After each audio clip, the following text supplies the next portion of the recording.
Muito bom dia, muito boa tarde, muito boa noite, não importa o horário que você esteja assistindo esse vídeo. O meu nome é Demi do canal Demi Tempest e galera, temos em mãos o primeiro capítulo da Saga do Céu, beleza? Hoje é o nosso vídeo de análise, vamos entender tudo que o Kurumada contou nesse primeiro capítulo, o que ele tá querendo fazer, curiosidades, vamos entrar nas minúcias e descobrir qual é a dessa volta de Hades e da Quer. Então fica comigo e vamos acompanhar como é que está o capítulo. Galera, o capítulo começa com a Saori no santuário.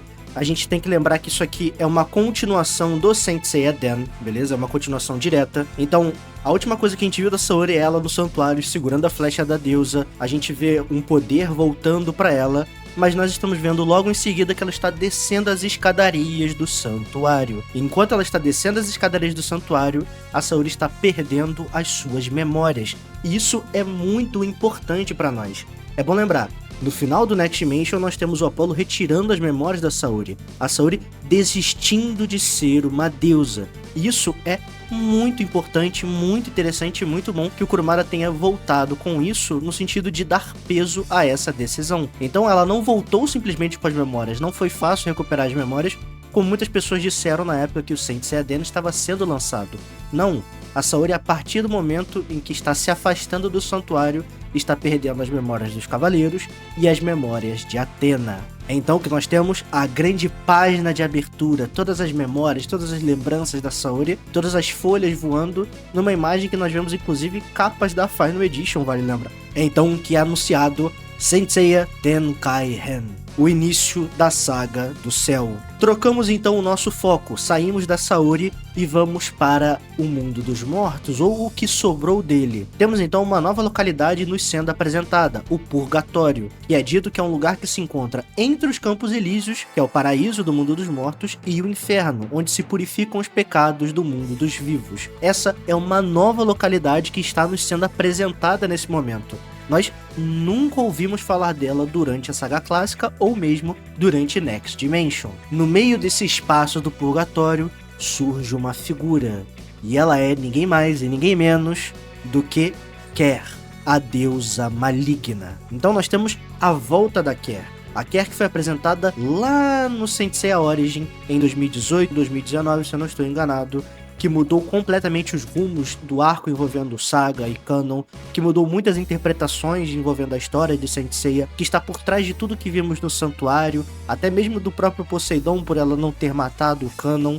Então aqui era uma personagem que é muitíssimo importante e que a Final Edition está dando uma importância para ela muito grande, já que agora o mangá está sendo recompilado com a inclusão desses extras. Mais do que nunca, galera, a Final Edition é muito importante para nós, muito importante mesmo. Ela é de fato o novo cânone de Saint Seiya. E eu não gosto de usar muito essa palavra, mas é o novo cânone. Ela tem um peso muito maior. Interpretações, decisões, tudo isso a gente tem que começar a olhar com muito mais cuidado agora para a Final Edition. A Quer então, galera, está fazendo como se fosse um passeio, entre muitas aspas, pelo que restou do inferno. Ela está checando o que aconteceu. Então ela está aqui falando que o Purgatório está na mesma condição, no mesmo estado de todo o restante do submundo. Tá destruído igual o inferno, destruído igual os Campos Elíseos, tudo se perdeu. Quando a gente vai lá no Saint Seiya clássico, quando o Hades morre, ele diz que tudo que ele criou será apagado, será destruído. Mas nós nunca vimos o estado real do inferno dentro de Saint Seiya. E agora o Kurumada escolhe começar a Saga do Céu nos mostrando o que aconteceu com o submundo. É então que ela vê uma Súplice, uma Sarpuris. E essa é a Sarpuris de Ortro. É a estrela terrestre do cão. Ortro, pessoal, na mitologia é um cão bicéfalo, um cão de 2 cabeças, que é irmão do Cérbero, que é o cão de 3 cabeças. Então ela tá aqui olhando essa Súplice, ela sabe quem é o espectro, que é o Jean de Ortro, e aqui ela diz algo que é muito interessante. Ela fala, se a Súplice está intacta, talvez...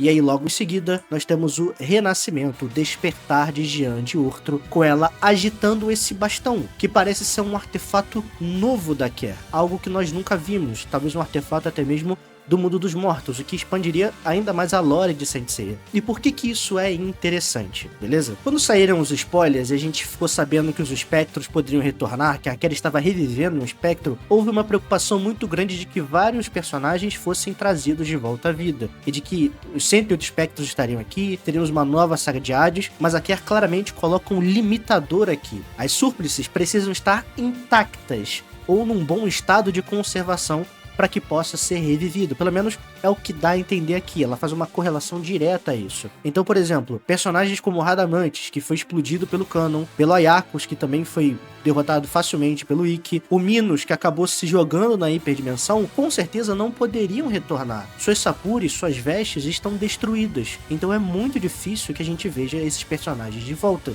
Isso, pra mim, é uma excelente notícia, porque há um limitador e um controle de quantos espectros podem aparecer. É então que na página seguinte a gente tem revelado a aparência do Jean de Urtro. E aí nós vemos que ele tem uma cara um pouco animalesca, parece um macaco, parece um cão, é uma coisa muito indefinida, mas ele ainda assim tem aspectos humanoides, o que nos levanta algumas possibilidades. Lá na saga clássica, principalmente na Taizen Saint Seiya, é dito que os espectros, que as estrelas malignas, possuem o corpo de um humano, mas o Jean claramente não parece um humano. Apesar de que nós já vimos personagens que são um pouco bizarros do ponto de vista do que é um humano convencional, não são como Ayakos, Minos e Radamantes, mas coisas próximas ao Jaime ou ao próprio Papillon, que tinha um estado larval. Pode ser que aqui ele esteja de fato com um corpo humano, o humano dele de fato, ou essa aqui é como se fosse a alma da estrela maligna. Os dois se encontram, nós temos um pequeno diálogo entre eles, e a Kera começa a nos revelar algumas coisas interessantes. A primeira delas é que ela era responsável por deixar tudo no conforme, por fazer as estratégias que poderiam levar Hades à vitória. E ela fez tudo isso na perfeição, diz ela. Quando ela tinha certeza de que as coisas estariam certas, ela foi dormir. Essa foi uma coisa que eu não gostei muito, mas a gente pode falar disso um pouco depois. E aí, galera, a gente tem o mapa do inferno revelado pra gente, o mapa do inferno destruído. Façam a comparação e eu vou estar botando na tela pra vocês. Na fase clássica a gente tem o inferno representado, todo organizado, bonitinho, imponente, maligno, tudo isso. E agora, no primeiro capítulo do Tenkairen, nós vemos os efeitos das ações da Saori. Tudo está destruído. Tudo está sendo sugado pela hiperdimensão. Ela fala sobre como Hades teve uma derrota, que o Sr. Hades morreu, que os 108 espectros morreram e que tudo foi aniquilado, tudo se acabou. E aqui ela diz que diante dessa derrota, a ressurreição do mundo dos mortos teria que esperar pelo menos 1000 anos. E ela não consegue entender o que está acontecendo. Ela não consegue entender por que ela é a única que ficou ali, por que o Jean de Urtro conseguiu despertar naquele momento, porque isso não deveria ser possível. O espectro levanta a possibilidade disso ser o sinal de uma ressurreição do exército de Hades. Mas a Kera diz que não, já que tudo está destruído ainda. O que pra mim levanta a possibilidade de ainda continuarmos sem ver o Hades. O Hades está morto. Morto porque um deus pode ser morto. Ele vai ficar um tempo sem aparecer, um longo tempo sem aparecer. Já que, basicamente, temos confirmada a fala do Apolo. Deuses não morrem. Então Hades ainda está vivo. Logo em seguida, ela continua falando sobre como Hades e os espectros estão destruídos, que nada se restou, e nós vemos uma imagem da estátua de Atena, onde ela diz que o poder de Atena está se debilitando, está diminuindo. Mas nós vemos uma representação da estátua de Atena explodindo. E a Kera fica tremendamente surpresa, porque aí temos então um dos pontos altos do capítulo para mim. Kera diz que não é que o poder de Atena está diminuindo ou ficando debilitado ou enfraquecido, mas que a existência de Atena desapareceu por completo. E isso abre, galera, diversas possibilidades. O espectro fica surpreso que a Atena tenha desaparecido, pergunta o que significa isso, e a Kera diz que não sabe. Ela diz que não é possível que a Atena tenha desaparecido porque, em primeiro lugar, uma deusa possui vida eterna.